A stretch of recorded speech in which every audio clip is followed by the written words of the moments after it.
Hello guys, so ayan guys, magluluto na po ako ng dinner. So ayan po guys, bali na-marinate ko na po ito kanina. So ayan, naglagay ko na po dito.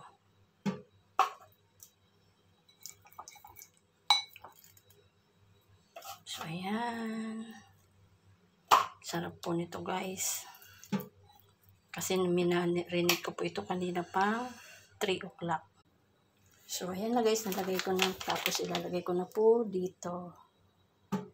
So, ayan. Bali, ilalagay ko lang po siya sa 7 minutes po.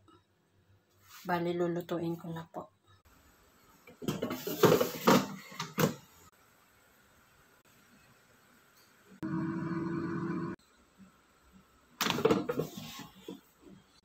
So, ayan na siya guys. Bali, babaliktarin ko po. At isasalang ko ulit. So, ayan guys, isasalang ko na siya ulit.